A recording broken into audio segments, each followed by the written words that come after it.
E nós estamos de volta no Além da Notícia, falando sobre a reformulação do ensino médio. E agora temos o prazer de receber também aqui no nosso bate-papo, já estava conosco o secretário de Educação do Distrito Federal, professor Júlio Gregório Filho, e chega agora o professor Remy Castione, especialista em educação, doutor em comunicação e professor da Faculdade de Educação da UNB. Bem-vindo, professor Remy.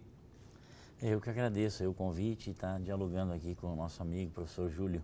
Já deixo, então, o senhor à vontade também para entrar já nesta nossa conversa, nesse nosso debate, também já a sua apreciação quanto a este tema, a necessidade desta reformulação, a sua visão, por favor.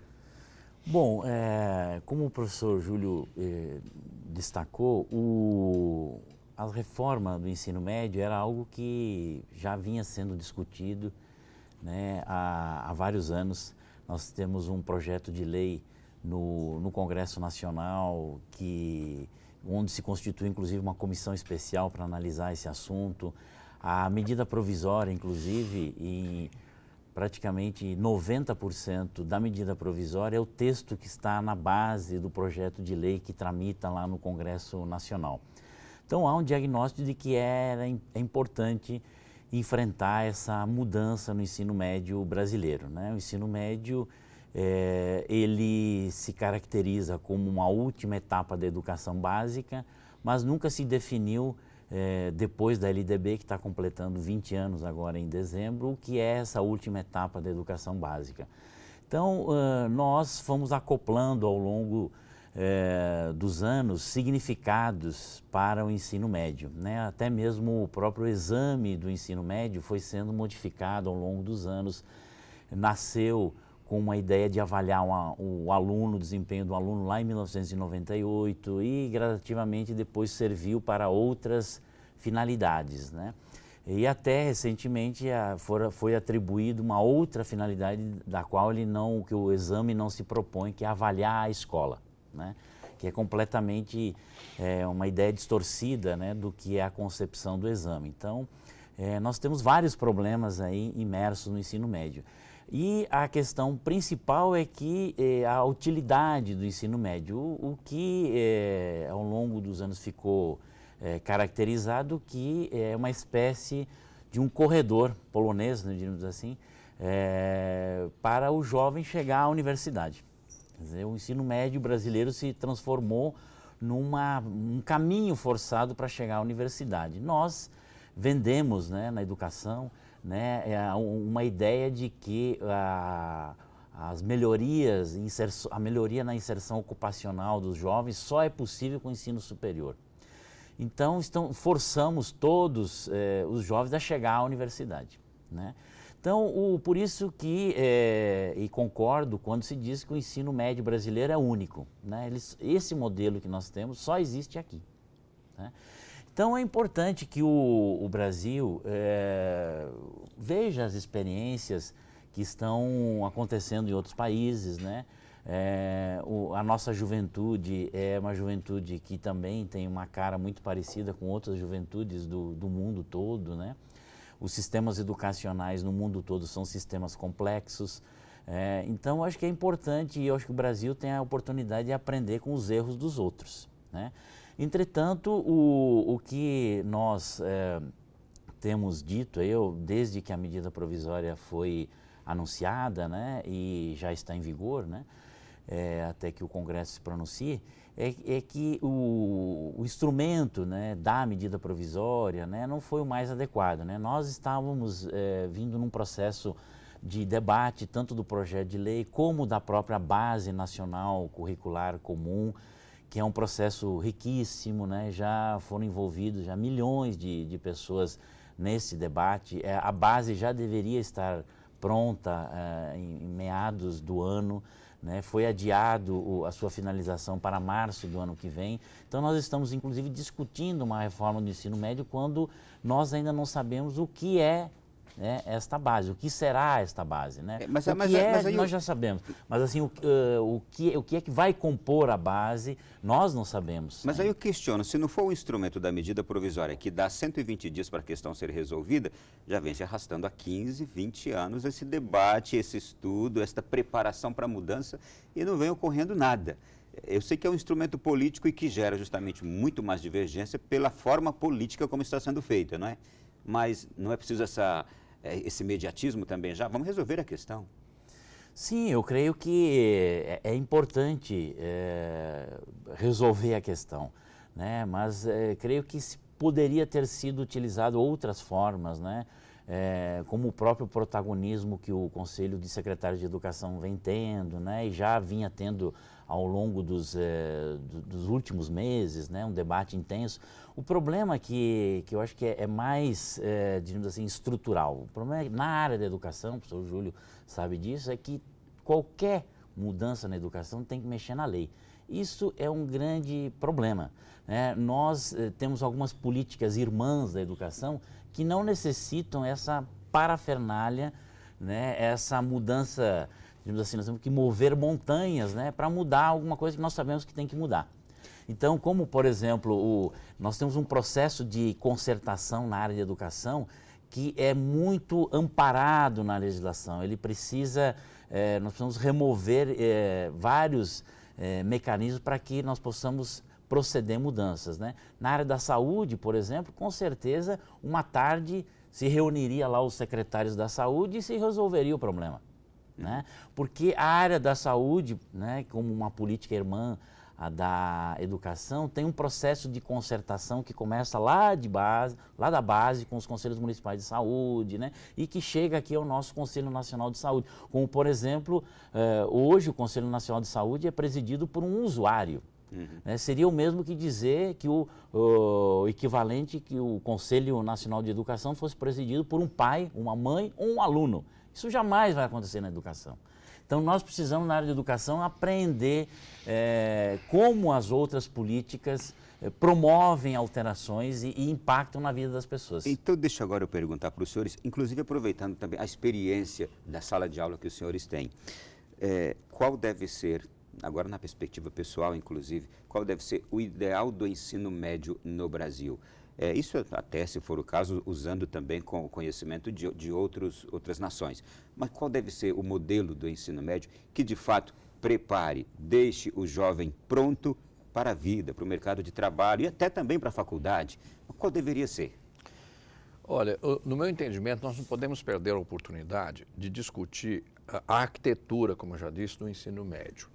De dar a oportunidade do estudante ser protagonista da sua vida escolar, ter algum protagonismo. Porque o que se faz hoje, o diretor de escola, eu que fui, você pega lá a disponibilidade de cada professor, monta o horário e encaixa o aluno. Nós queremos discutir a possibilidade, e aí que eu disse já, a gestão disso que é mais complicada, de invertermos. Agora, darmos ao aluno, claro que de forma orientada, a possibilidade dele ser protagonista. É aquilo que eu falei, nós temos que cuidar da educação profissional dos nossos estudantes, porque nós não temos conseguido equacionar isso. Ultimamente, os institutos federais, as escolas de formação profissional, elas são escolas em tempo integral. Como elas ofertam um número reduzido de vagas, acaba tendo um processo de seleção muito apurado. Então, aquilo acaba se destinando aos filhos da classe média que têm possibilidades, de fato, como são as escolas de aplicação, onde houver das universidades, elas acabam sendo muito seletivas. E nós temos que dar a oportunidade para que todos os alunos, se quiserem, eu sou contrário à imposição de qualquer coisa, façam a educação profissional, com condições concretas de realização, não como aquilo que eu falei, uma empilhada na outra que fica uma loucura para ele fazer, porque às vezes não tem nem tempo. E a ilusão, quando nós imaginamos aquilo que se falou da educação integral, e eu vejo aqui no Distrito Federal, quando se pretende utilizar as tardes, por exemplo, de quem estuda pela manhã, é muito maior do que imaginamos o número de alunos que fazem estágio, que acabam tendo que trabalhar no ensino médio para ajudar a família, de alguma forma, ainda que seja ajudar o pai no seu comércio e principalmente fazer estágio. Então não é uma matéria muito simples, como o professor colocou. Mas o que nós temos que pensar, primeiro, em nenhum momento, nenhum componente curricular deve ser excluído, eliminado. O que nós queremos é que temos que qualificar. Repito, o professor hoje, vou tomar o Distrito Federal como parâmetro, que é diferente dos outros. Para ele cumprir a carga horária dele, com 2 aulas por semana, ele tem que dar aula em 15 turmas. 2 aulas por semana. E o aluno fazer 13 matérias. O professor não conhece o aluno, não se aprofunda em nada e o aluno também toca na superfície de tudo. O que se pretende, por exemplo, se um aluno gostar de química e ele quiser fazer química com 5 aulas por semana, ele tem que abdicar de outra, porque não cabe no horário. Agora, se ele quer fazer história, como a menina falou, que gosta de história, ela tem o direito de fazer um curso de história qualificado, ela ter 5 encontros por semana no mínimo. O professor, ao invés de ter 15 turmas, ele vai ter 6. Ele vai ter maior número de encontros com seus alunos. Eu não tenho a receita, mas nós temos que discutir isso. O que está posto aí evidencia que não está bom. Né? E eu repito, não só para o aluno, como para o professor. Os nossos professores estão adoecendo.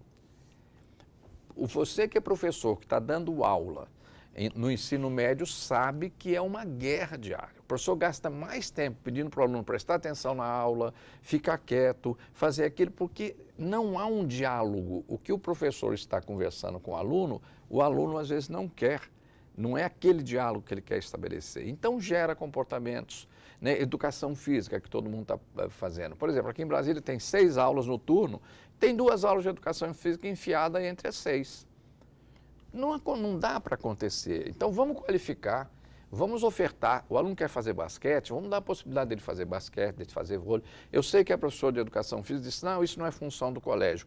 Eu entendo que você atrai o aluno para a educação física ofertando o que ele gosta. O aluno não gosta, o estudante não gosta de futsal, você coloca ele no futsal, ele nem joga e nem deixa os outros jogarem. Tá? Então, agora, se ele quer fazer basquete, na escola não tem quadra, vamos buscar outros espaços educativos. Ou seja, nós temos que ter coragem para discutirmos o ensino médio. Eu entro no mérito, é uma oportunidade grande. As pessoas falam, por que tirar a filosofia? Porque, inclusive, o ministro Janine fala, Júlio, por que só a filosofia que ficam atacando? Não, ministro, porque ela é obrigatória. Quando se colocou como obrigatórias filosofia e sociologia, não houve um grande debate nacional. Eu não tenho nada contra, pelo contrário, um grande debate nacional que a tornasse obrigatória, para que ela fosse ou não obrigatória. E sabe o professor que, essa questão da lei, o que tem de projeto de lei, colocando componentes, disciplinas obrigatórias no ensino médio, o que tornaria inviável. É obrigado dança, é obrigado trânsito. Tá? Então, vamos discutir isso e nada surtirá efeito se não houver uma grande participação do estudante, do professor, dos gestores, dos especialistas, de maneira iluminada, não preconceituosa e aberta às novas propostas. Professor Remy, sua visão para que o ensino médio tenha a devida utilidade? Bom, eu acho que a principal questão é aquilo que os jovens, né, as pesquisas mostram isso, tal, é que eles não veem utilidade, né, naquilo que eles estão tendo contato no dia a dia da sala de aula. Então, isso que o professor Júlio destacou, são 13 componentes curriculares, dependendo da conformação, vai a 22, 23 componentes curriculares. Então, acho que o tempo pedagógico, né, de organização do ensino médio, ele peca, né, exatamente por isso. Quer dizer, há uma amplidão de conteúdos, né, que não se relacionam com o mundo real. Né? Inclusive, o fato de que os jovens, nós submetemos aos nossos jovens aquilo mesmo que nós não gostaríamos de fazer. Eu acho que essa é a grande questão. Quer dizer, essa amplidão de conhecimentos sem a sua, diríamos assim, materialização no dia a dia. Né? Então, evidentemente, o que eu quero dizer com isso é que, dada a necessidade de que tenha que se atender a essa diversidade de componentes, sobra muito pouco tempo para realizar esses aprofundamentos. Então, por exemplo, aquilo que em teoria ele vê numa sala de aula como física e química, ele não tem um laboratório para fazer a experimentação, ou não tem um campo prático para fazer essa experimentação, não tem como é que essas dimensões, né, que são descritas nos livros didáticos, né, se aplicam no dia a dia. Né? E às vezes as soluções muito simples, né, do nosso dia a dia, daqueles conteúdos que são desenvolvidos na parte teórica. Né? Então, acho que essa é uma das grandes questões que nós precisamos enfrentar. Entretanto, não é apenas mudar aqui o ordenamento ou o tempo pedagógico, né, nos espaços escolares. Há necessidade, evidentemente, de criar essas possibilidades, né? A medida provisória, ela, ao reduzir a carga horária do ensino médio para a metade, né, de trazer de 2.400 para 1.200, abriu essa possibilidade. Entretanto, nós temos uma diversidade de sistemas de educação. Temos 27 sistemas de educação, como o professor Júlio representa aqui como secretário o sistema do Distrito Federal, tem características muito próprias, né? Tem, inclusive, condições que os outros estados não têm, né? Tem uma questão da chamada jornada ampliada que fixa o professor numa única escola. Essa não é uma realidade pelo Brasil afora. Então, pelo Brasil afora, essas realidades precisam ser dimensionadas e, inclusive, os aspectos infraestruturais dos empreendimentos escolares, né? Exatamente. Essa é uma questão que é também preocupante, porque é preciso mudar toda a infraestrutura das escolas, dar novas estruturas e condições para que ela ofereça também as mudanças que estão sendo propostas. Tudo. Vamos fazer o seguinte, vamos continuar no próximo bloco esse debate. Sim. Inclusive, eu tenho aqui 6 pontos que nos revelam, nos mostram como é hoje, qual a proposta e quais são os entraves ali. Já já a gente vai continuar abordando isso aqui, já no nosso próximo bloco.